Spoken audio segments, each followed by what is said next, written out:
Hello students, myself Shipra Tyagi from Suraj School Rewari. Students, today I am deliver a lecture on the third chapter of our class 9th, that is diversity in living organism. I already tell you that the diversity means different variety of living organism on the earth. बेटा इस chapter में हमने introduction पहले ही पढ़ लिया था. आज जो हमें इसमें पढ़ना है वो 5 सिस्टम क्लासिफिकेशन एंड उसके फर्दर 5 सिस्टम क्लासिफिकेशन फर्दर किस टाइप से डिटेल्ड स्टडी किया गया था और फिर वो कितने डिवीज़न में डिवाइड हुआ था, उन सब के बारे में हमें आज इसमें फर्दर पढ़ना है. So let's start our chapter.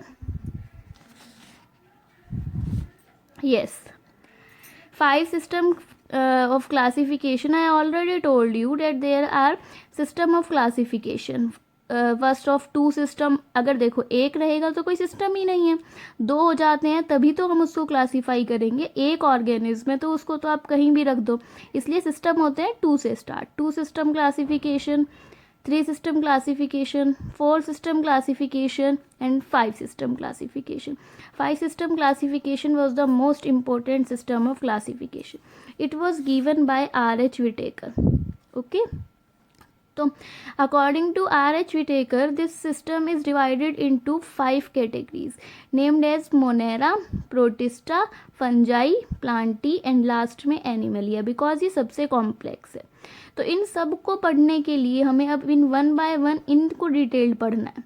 ये जो हमने 5 कैटेगरीज में डिवाइड करे हैं इनको डिटेल्ड पढ़ना है. इनको डिटेल्ड पढ़ने के लिए हमें सीरीज ऑफ हायर के पढ़नी पड़ती है. What is series of higher के? कि हम एक ऑर्गेनिज्म के बारे में किस किस चीज़ की स्टडी करेंगे. That is known as series of higher की.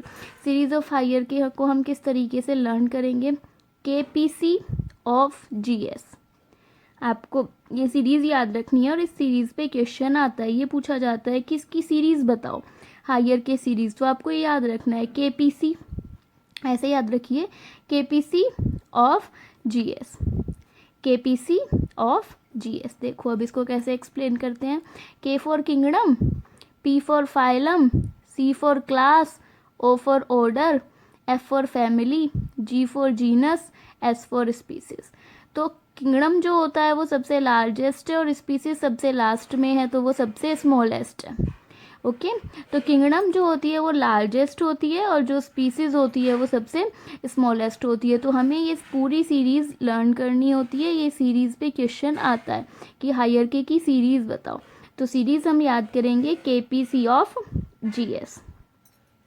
अब क्या होता है नीचे की साइड मतलब कि स्पीसीज़ की साइड जब हम आते हैं तो सिमिलैरिटी इंक्रीज़ होती जाती है, और अगर हम ऊपर की साइड की बात करें तो सिमिलैरिटी कम रहती है. Okay.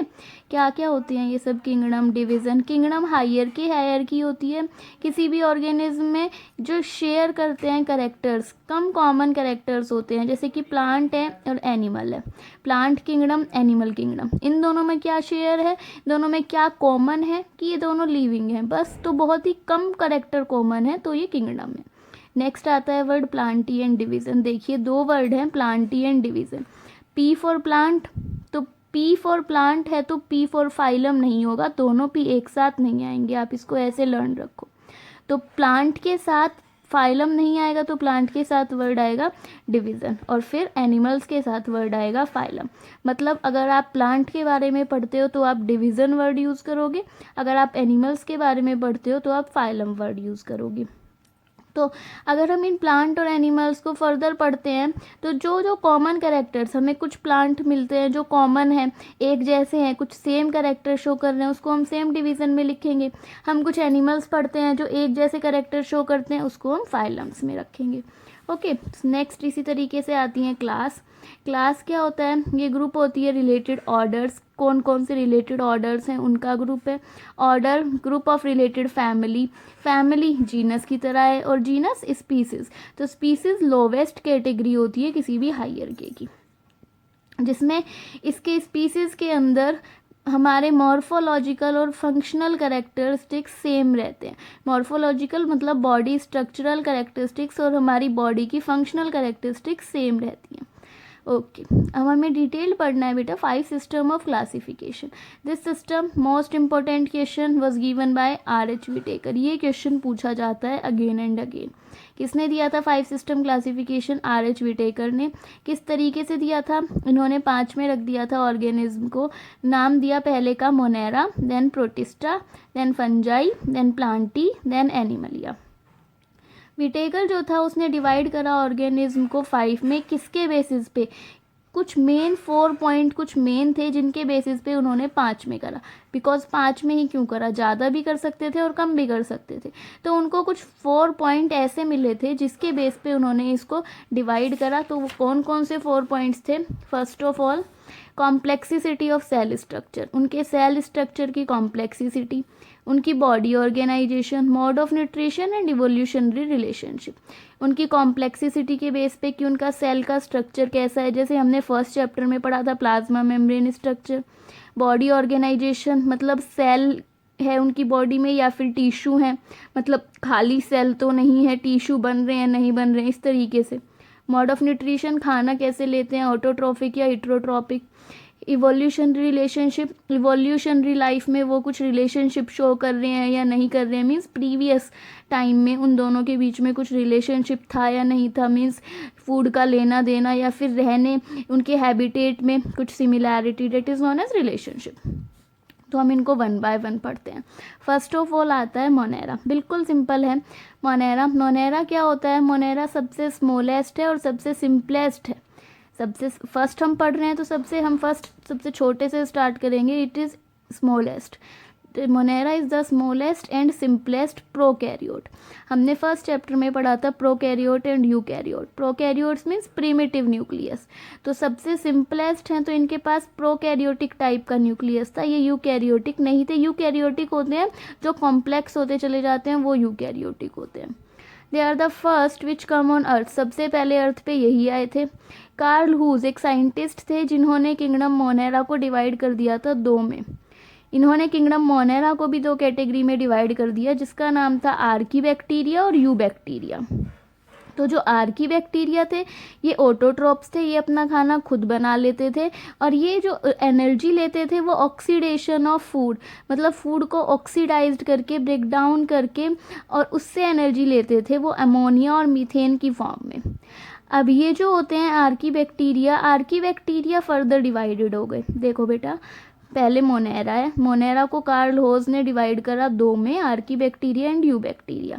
Then archaebacteria further divided हो गए 3 में, मिथेनोजन, थर्मोएसिडोफिल एंड हेलोफिल्स। मिथेनोजन्स नाम से ही पता चल रहा है मिथेन जो यूज़ करते हैं, जो इसमें वो वाले बैक्टीरिया आते हैं जो मिथेन को यूज़ करके अपनी बॉडी की फंक्शनल एक्टिविटी परफॉर्म कराते हैं। That are known as methanogens. Manufacture methane. Thermoacidophiles क्या होते हैं? जो थर्मो का मतलब है हीट, जो बहुत ज़्यादा हीट कंडीशन को भी बियर कर सकते हैं। हीट, एसिडोफिल्स मतलब एसिडिक, हीट कंडीशन और एसिडिक कंडीशन को बियर कर सकते हैं। हेलोफिल्स क्या होते हैं? जो सॉल्टी एनवायरनमेंट में ग्रो करते हैं। दूसरे जो थे यू बैक्टीरिया, जो कार्ल हुस ने डिवाइड करे थे। यू बैक्टीरिया क्या होते हैं? यू का मतलब ही होता है ट्रू। हमने पढ़ा था प्रोकैरियोटिक, यूकैरियोटिक, यू का मतलब ही ट्रू था। तो ये ट्रू बैक्टीरिया होते हैं, ये अर्थ पे पाए जाते हैं। ये इनके अलग अलग शेप की शो करते हैं।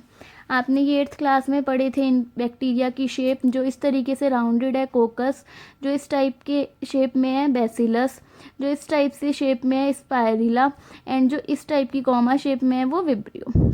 ओके, तो यू बैक्टीरिया होते हैं वो जो अलग अलग टाइप की शेप में मिलते हैं। आगे क्या है? दे do not have a defined nucleus. इनके पास कोई डिफाइंड न्यूक्लियस नहीं है, मतलब प्रोकैरियोटिक है, वो तो मोनेरा सारे ही हैं। They do not have cell organelle, तो सेल और प्रोकैरियोटिक के पास तो सेल ऑर्गेनली होती ही नहीं है। सेल वॉल इनके पास प्रेजेंट होती है। और खाना कैसा होता है इनका? हिट्रोट्रॉफिक और ऑटोट्रॉफिक, डिपेंड करता है कंडीशन कैसी है। तो दोनों टाइप से फूड ले लेते हैं। एग्जाम्पल इसके साइनोबैक्टीरिया, माइकोप्लाज्मा, एसिडोमाइसिटीज, ये सब इसके एग्जाम्पल आ जाते हैं। तो ये सब यू बैक्टीरिया के एग्जाम्पल्स हैं। साइनोबैक्टीरिया का डायग्राम भी बनाया हुआ है यहाँ पे। यहाँ पे ये हिट्रोसिस्ट टाइप की सेल्स होती हैं। ये जो सेल्स हैं ये यूज्ड होती हैं रेस्पिरेशन, ये यूज्ड होती हैं नाइट्रोजन को कन्वर्ट कराने में। जो नाइट्रोजन हिट्रोसिस्ट जो सेल्स होती हैं ये नाइट्रोजन फिक्सेशन में हेल्प करती हैं, जैसे राइजोबियम बैक्टीरिया। इसी टाइप से एनाबीना में भी ये सेल्स प्रेजेंट है। तो हमने बेटा आज क्या पढ़ा है, हमने किंगडम मोनेरा पढ़ा है। किंगडम मोनेरा आज हम इतना ही करेंगे, मोनेरा को ही डिटेल्ड करेंगे, मोनेरा के ही बारे में ही हम पढ़ेंगे। प्रोटिस्टा में मैं नेक्स्ट वीडियो में डिस्कस करूंगी। मोनेरा कैसे याद रखेंगे, स्मॉलेस्ट है सिंपलेस्ट है। सबसे पहले आए थे कार्ल हुज ने 2 कैटेगरी में डिवाइड किया, Archie bacteria, you bacteria. Archie bacteria जो थे वो ऑटोट्रॉफिक थे और ऑक्सीडेशन से अपनी एनर्जी लेते थे। आर्की बैक्टीरिया 3 हो गए, मिथेनोजन, थर्मोएसिडोफिल, हेलोफिल्स। मिथेनोजन मीथेन बनाते हैं, थर्मोएसिडोफिल हॉट और एसिडिक कंडीशन में रहते हैं, हेलोफिल सॉल्टी एनवायरनमेंट में। दूसरे यू बैक्टीरिया, यू का मतलब ही ट्रू है, ये ट्रू बैक्टीरिया हैं। ये अलग अलग शेप के हो सकते हैं, इनके पास कोई डिफाइंड न्यूक्लियस नहीं होता, सेल ऑर्गेनली नहीं होती, लेकिन सेल वाल इनके पास होती है। न्यूट्रिशन कैसे भी ले सकते हैं, example cyanobacteria, mycoplasma, anabaena etcetera. Okay तो बेटा इसके बाद आता है next kingdom protista. Next kingdom protista. Protista के बाद जैसे अभी आपको बताया था कि 5 सिस्टम क्लासिफिकेशन डिवाइड हो रहा है, Monera, protista, fungi, Plantae, Animalia. तो हमारा मोनेरा कंप्लीट हो गया है। अब हम नेक्स्ट वीडियो में डिस्कस करेंगे about protista, fungi and Plantae, because ये तीनों ही छोटे छोटे हैं। ये 3 हमारे नेक्स्ट वीडियो में डिस्कस हो जाएंगे। आज के लिए थैंक यू।